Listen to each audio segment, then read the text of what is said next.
خواتین و حضرات، فرعون مصر کے بادشاہ کا لقب تھا۔ حضرت موسیٰ علیہ السلام جس فرعون کے زمانے میں پیدا ہوئے اس کا نام قابوس ابن مصعب ابن ریان تھا۔ کردار کے لحاظ سے یہ فرعون بابل کے نمرود کا بھائی ہی تھا۔ دونوں ہی نے خدائی کا دعویٰ کیا تھا۔ مورخین کے مطابق جب آپ کی عمر مبارک 80 سال کے لگ بھگ ہوئی تو اللہ تعالیٰ نے آپ علیہ السلام کو منصب رسالت کے لیے منتخب کیا اور خالص توحید کی تعلیم فرمائی گئی اور فرعون اور اس کی قوم کی ہدایت کے لیے مامور کیا گیا۔ حضرت موسیٰ علیہ السلام نے مصر کا رخ کیا اور اپنے بھائی ہارون کو ساتھ لے کر فرعون کے پاس پہنچے اور ان کے سامنے دو مطالبات رکھے۔ پہلا یہ کہ اپنے آپ کو خدا کہلوانا چھوڑ دو اور اس ایک خدا کی بارگاہ میں جھک جاؤ جو تمام جہانوں کا مالک ہے، اور دوسرا مطالبہ یہ کہ بنی اسرائیل پر جو ظلم و ستم روا رکھا ہے اسے چھوڑ دیا جائے۔ فرعون جس کو صرف اپنی حکومت و بادشاہت ہی کا غرور نہیں تھا بلکہ اپنی خدائی اور ربوبیت کا دعویٰ بھی تھا، وہ اس ضرب کلیمی کو برداشت نہ کر سکا اور حضرت موسیٰ علیہ السلام اور بنی اسرائیل پر ظلم و ستم کے پہاڑ توڑنے شروع کر دیے۔ حضرت موسیٰ علیہ السلام صبر و استقلال کے ساتھ دین حق کی تبلیغ کرتے رہے۔ اسی دوران یہ حکم نازل ہوا کہ بنی اسرائیل مصریوں سے علیحدہ اپنی بستی آباد کریں اور مصر سے نکل جائیں۔ اللہ تعالیٰ نے حضرت موسیٰ علیہ السلام کو آگاہ فرما دیا کہ فرعون کی طرف سے تمہارا تعاقب کیا جائے گا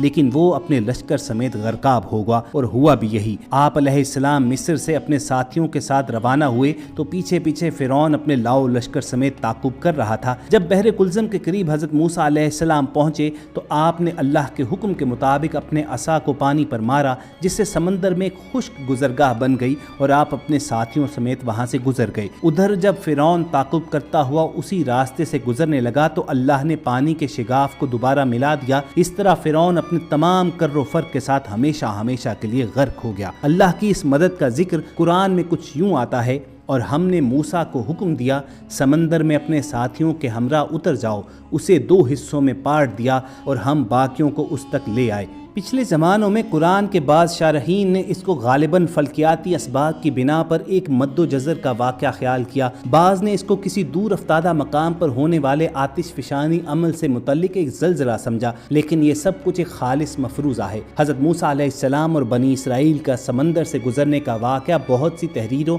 اور سائنسی مطالعوں کا موضوع رہا ہے۔ جدید سائنسی تحقیق کے مطابق سائنسدان سمندر کے 2 پارٹوں میں تقسیم کے متعلق معنی خیز نتائج پر پہنچ چکے ہیں اور یہ نتائج مکمل طور پر قرآن کی مثالوں کے عین مطابق ہیں۔ 2 رشین سائنٹسٹ الیگزری اینڈروسرس اور نورمن والزنگر نے ثابت کیا کہ حضرت موسیٰ علیہ السلام نے سمندر کے ٹکڑے واقع کیے ہوں گے۔ ان دونوں سائنسدانوں نے ان حالات کی چھان بین کی اور اس معجزے کی تصدیق تک پہنچ گئے۔ Bulletin of Russia academy of science میں شائع شدہ ایک مقالے کے مطابق اس وقت بحیرہ احمر میں سطح کے عین قریب ایک سمندری چٹان تھی۔ وہاں سے سائنسدانوں نے ہوا کی رفتار اور طوفان کی طاقت کا اندازہ کیا جو اس خشک چٹان کو اونچا کرنے کو درکار تھی۔ یوں واضح ہو گیا کہ ہوا کی رفتار 30 میٹر پر سیکنڈ نے سمندر کو پچھاڑ دیا ہوگا اور چٹان سامنے آ گئی ہوگی۔ والزنگر کے مطابق اگر ہوا 30 میٹر پر سیکنڈ کے حساب سے ساری رات چلتی رہی ہوگی تو چٹان خشک اور سامنے آ گئی ہوگی۔ مزید یہ کہ اس وقت فرعون کے لشکر کی تعداد لگ بھگ 6 لاکھ تھی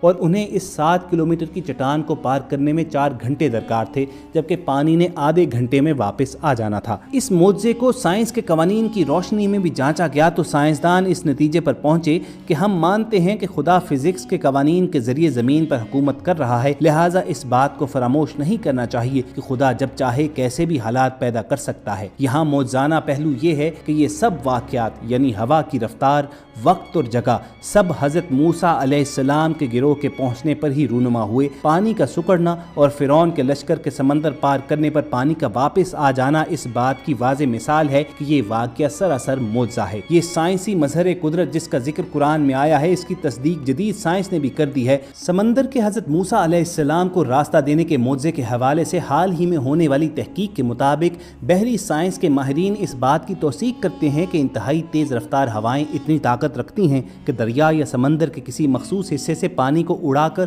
اس جگہ کو بالکل خشک بنا دیں اور یہ جگہ دریا کے کسی بھی حصے میں ہو سکتی ہے۔ ماہرین کو اس تحقیق کی سند اس وقت ملی جب تاریخی موسمیاتی ریکارڈ کے مطابق سن 1882 میں ایسے ہی ایک طوفان نے دریائے نیل کو ایک بار پھر 2 حصوں میں تقسیم کیا تھا اور بیچ میں ایک خشک راستہ ابھر آیا تھا۔ طوفان کی شدت کم ہونے کے بعد پانی واپس اپنی جگہ پر آ گیا تھا اور ایسا ہی ایک اور واقعہ چند برس قبل